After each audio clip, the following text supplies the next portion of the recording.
Pagi itu berat rasanya bagi kami untuk bangun. Tubuh yang terlalu lelah meminta jatah ekstra untuk istirahat, sehingga memaksa kami untuk bangun lebih lambat dari yang kami rencanakan pada pukul 2 menjadi pukul 4. Halo sob, kembali lagi bersama saya. Ini adalah bagian kedua dari pendakian saya di Gunung Merbabu via Swanting. Bagi Anda yang belum menonton video part 1, bisa cek link di deskripsi ya. Kami mulai meninggalkan tenda kami di pos 3 pada pukul 4 pagi. Suasana pos 3 pada dini hari mendadak ramai oleh pendaki yang mulai melakukan summit. Berbeda dengan kondisi pada malam ketika kami sampai di pos 3. Perlahan tapi pasti, kami mulai berjalan di jalur yang cukup menanjak dari pos 3.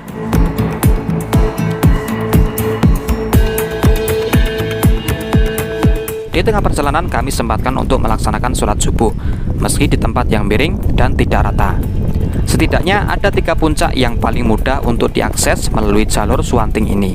Yang pertama yaitu Puncak Swanting, Puncak Triangulasi, dan Puncak Genteng Songo.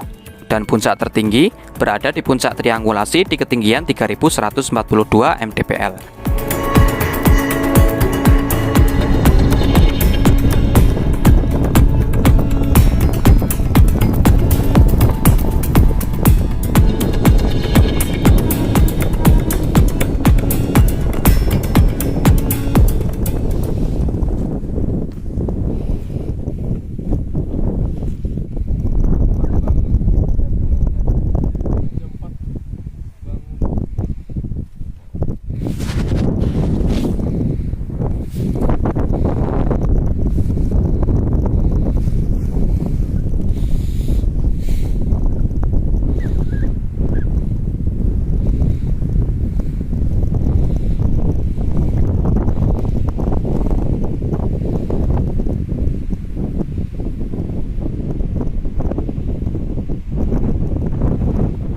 Oh iya, tipe vegetasi yang terdapat di antara pos 3 sampai ke puncak ini adalah sabana terbuka. Dan hal inilah yang menjadikan Gunung Merbabu satu di antara gunung di Indonesia yang memiliki sabana terindah. Tentunya, sabana ini tidak hanya ditemukan di jalur Swanting saja ya, karena sabana Merbabu ini bisa didapati di setiap jalur pendakian Gunung Merbabu.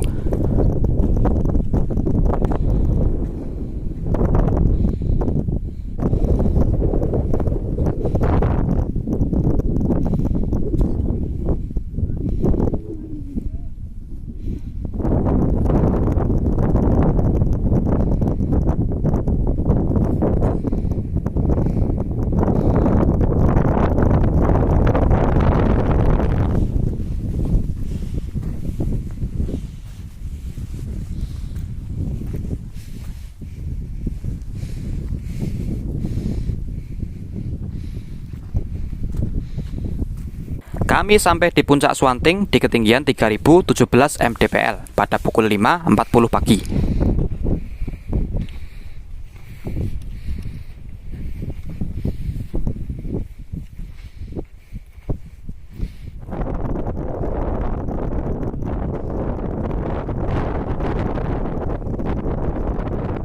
Dari jalur Swanting ini, Anda bisa menyaksikan pemandangan beberapa gunung lain yang berada di sekitar Merbabu. Di antaranya Merapi tentunya, yang berada tepat di sisi selatan Gunung Merbabu.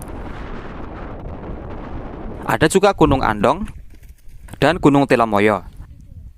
Dan jika tidak berkabut akan terlihat juga Gunung Sumbing.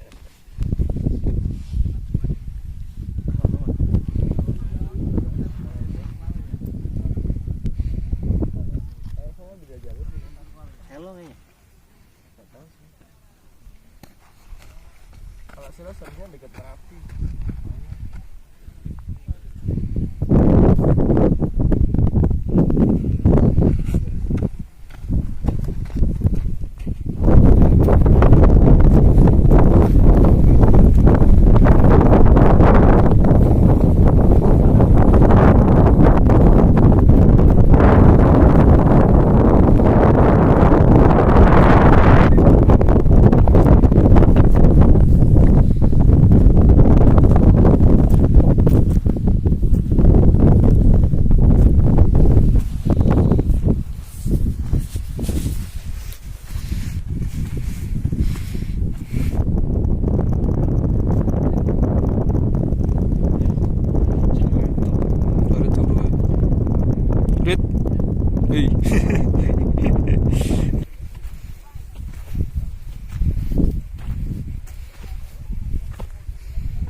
jam.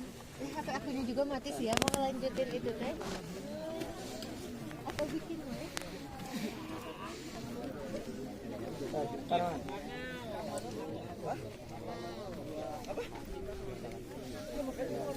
Gak ada ini tuh orang. Ajang aja sih. Silo banget ya.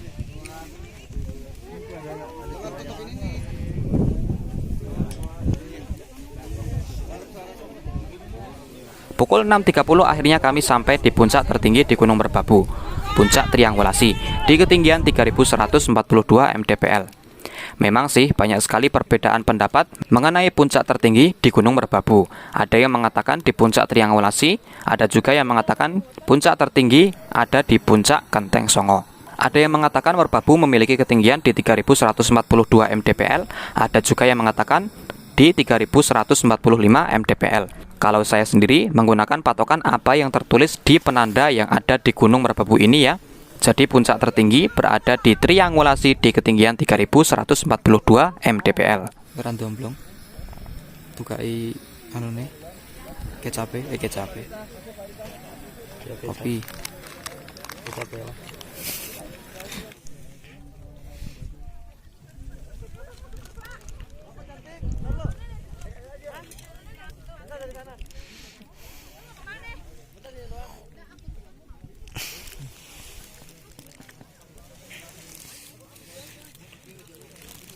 Setelah itu kami beranjak dari puncak Triangulasi ke puncak Kenteng Songo di ketinggian 3142 mdpl pada pukul 7:10. Jaraknya tidak begitu jauh dari Triangulasi, paling hanya 5 menit atau bahkan kurang dari itu.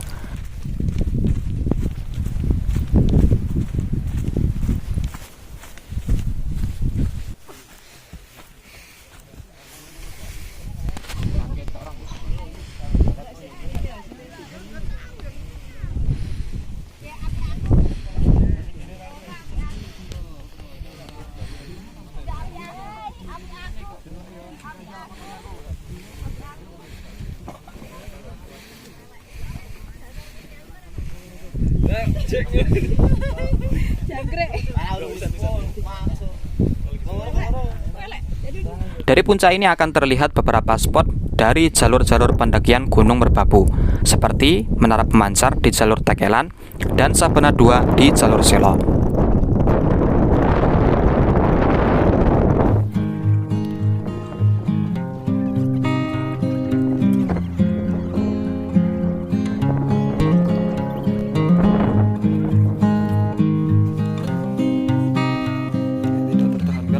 Pukul 8 tepat, kami mulai meninggalkan puncak Kenteng Songo untuk kembali ke pos 3. Tentunya kami melewati jalur yang sama seperti ketika summit. Musim kemarau tahun 2023 memang terasa lebih lama dari tahun-tahun sebelumnya. Bulan Oktober jika dilihat dari tahun-tahun sebelumnya itu sudah terhitung masuk pada musim hujan. Akan tetapi dengan adanya siklus El Nino menyebabkan mayoritas daerah di Pulau Jawa mengalami kemarau panjang. Tak terkecuali di Gunung Merbabu ini. Meski dataran tinggi memiliki kelembapan udara yang lebih tinggi, akan tetapi dengan tidak adanya awan hujan, tentu dataran tinggi itu tetaplah kering seperti yang kita saksikan di Gunung Merbabu ini. Sabana yang biasanya hijau kini menguning, bak sawah yang siap dipanen. Tanah yang sekian lama tidak diguyur hujan juga seketika berubah menjadi gumpalan debu ketika terinjak oleh kaki atau tertiup angin. Kondisi seperti ini tentu akan sangat rawan bagi kelompok vegetasi yang mudah terbakar, apalagi rerumputan sabana. Santer di telinga kami sebelum melakukan pendakian di Gunung Merbabu ini terdengar berita kebakaran hutan di banyak titik di Indonesia, termasuk hutan di Gunung Lawu yang juga terbakar selama berhari-hari yang kobaran apinya hampir mencapai puncak. Namun, takdir memang tidak terelakkan. Sepekan setelah kami melakukan pendakian di Gunung Merbabu ini, terdengar kabar di media sosial bahwa Gunung Merbabu juga mengalami kebakaran. Bahkan api yang berasal dari sisi timur gunung itu mencapai sabana di sisi barat pada jalur yang sebelumnya pernah kami lewati di jalur Suwanting. Atas itu sudah terbakar.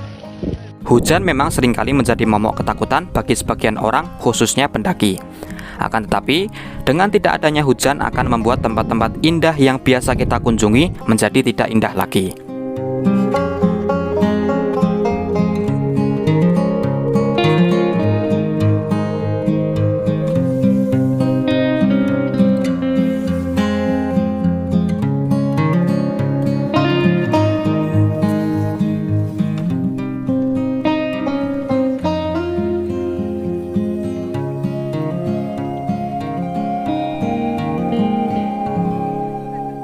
Kami sampai di pos 3 pada pukul 9:10. Setelah itu kami istirahat dengan membuat sarapan.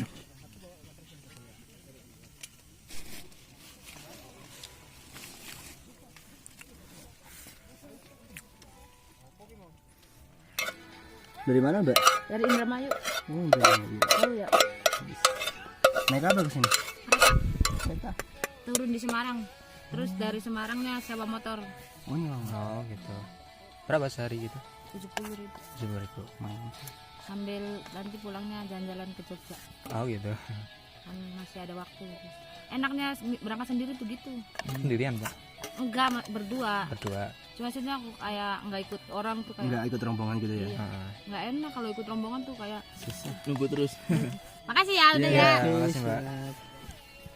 Cek di nampla. Aku mau rata ke baju. Rata rezeki, Pak. Setengah 12 kami mulai berkemas dan membongkar tenda.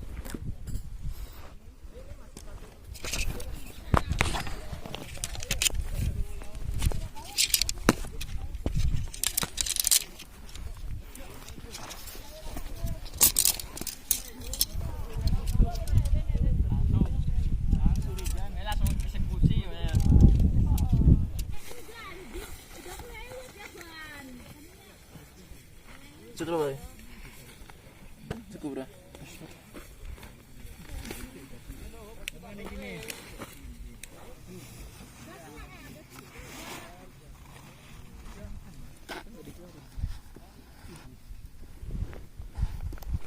Semangat lagi. Orang bisa kerja. Kerja.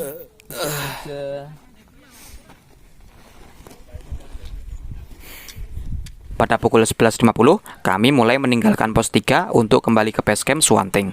Bagi Anda yang ingin melakukan pendakian ke Gunung Merbabu, pastikan Anda memilih jalur yang tepat ya. Meskipun jalur Suwanting ini hanya memiliki 3 pos, akan tetapi sepertiga perjalanan menuju puncaknya ini adalah jalur yang terus menanjak melewati sabana. Sing mbok lewati, sing ada yang ngelewati mau bengi. Nak sing ki mau sing mau bengi dhewe ragu ki nyandi dalane.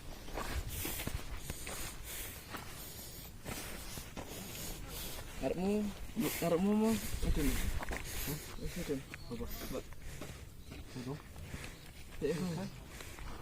Sampai di sini dulu perjalanan kita kali ini, dan kita ketemu lagi di video selanjutnya hanya di Elmosart EDV Adventure.